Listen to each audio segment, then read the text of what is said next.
मायका भाभी से नहीं होता। सोनम की भाभी सोनम को 4 बार फोन कर चुकी थी, पर सोनम फोन ही रिसीव नहीं कर रही थी।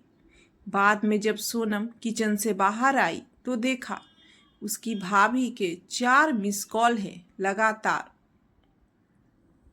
यह देखकर वह घबरा गई, क्योंकि उसकी भाभी को पता है कि अगर सोनम 2 बार में फ़ोन नहीं उठाती है तो इसका मतलब यही है कि वह अपने काम में व्यस्त है या फिर फ़ोन से दूर है।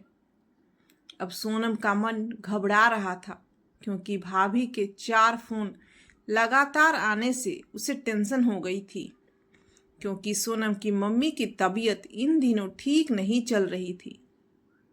अभी 2 दिन पहले ही सोनम अपनी मम्मी से मायके में मिलकर आई थी।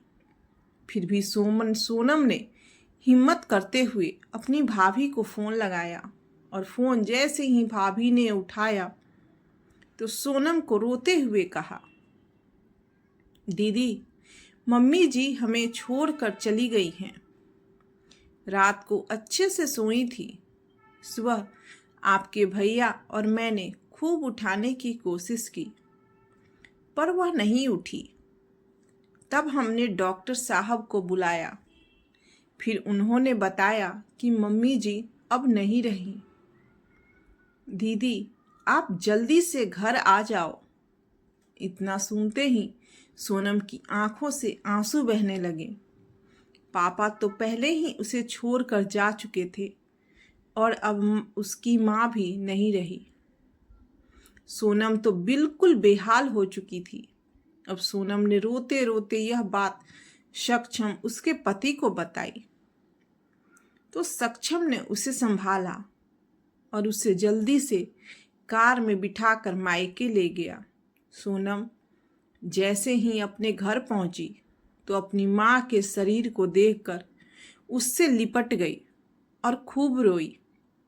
आखिर में सक्षम ने उसे किसी तरह समझाया और माँ का अंतिम संस्कार किया। सारे विधि विधान होने के बाद भी सोनम की रुलाई रुकी नहीं रही थी। उसकी माँ की बहुत याद आ रही थी।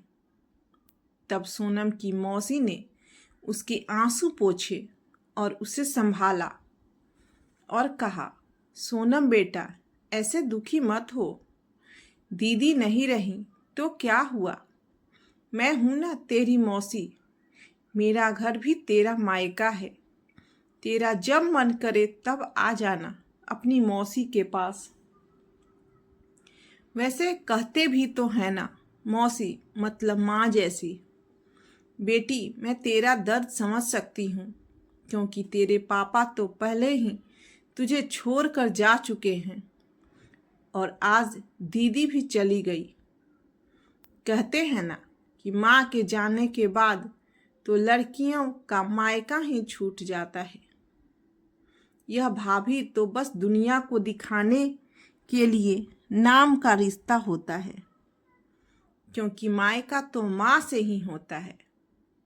सोनम भी मन ही मन सोचने लगी, शायद मौसी ठीक ही तो कह रही हैं, और वह मौसी से लिपटकर जोर जोर से रोने लगी और कहने लगी, क्या मौसी, मेरा भी मायका अब नहीं रहा।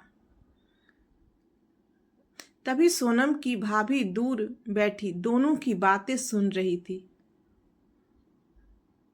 पहले तो भाभी ने सोनम को चुप कराया और फिर उसे दिलासा दी। फिर भाभी ने मौसी से कहा कि मौसी जी, आपने ऐसे कैसे कह दिया कि मायका केवल माँ से ही होता है। मैं मानती हूँ कि माँ का स्थान कोई नहीं ले सकता, लेकिन अभी दीदी के भैया भाभी जिंदा हैं, और जब तक हम हैं दीदी का मायका हमेशा बना रहेगा। मैं पूरी कोशिश करूँगी दीदी को मम्मी जी की तरह प्यार और सम्मान देने की, और दीदी जब चाहे तब यहाँ आ सकती हैं। यह घर कल भी उनका था, आज भी है और कल भी रहेगा। मौसी जी, मैं भी एक बेटी हूँ और मेरा भी मायका है, और मैं अच्छे से जानती हूँ कि हम बेटियों के लिए मायका कितना महत्वपूर्ण होता है। मौसी जी, आप दीदी को अपने घर जरूर बुलाइए, पर उन्हें अपने भैया भाभी के प्यार से दूर मत करिए। तभी मौसी ने कहा, बहू, आज के ज़माने में तेरी जैसी सोच रखने वाली भाभी बहुत कम मिलती है। मुझे माफ़ कर दे, मैंने सोनम को गलत राह दिखाई। तभी सोनम अपनी भाभी के गले लग गई और बोली, भाभी, आज आपने मुझे विश्वास दिला दिया कि भाभी भी माँ के समान होती है, और मैं संतुष्ट हूँ कि जब तक आप और भैया हो, मेरा मायका सदा बना रहेगा। और किसी ने कहा है ना कि भाभी माँ के समान होती है। आज आपने मुझे इस बात का विश्वास भी करा दिया है।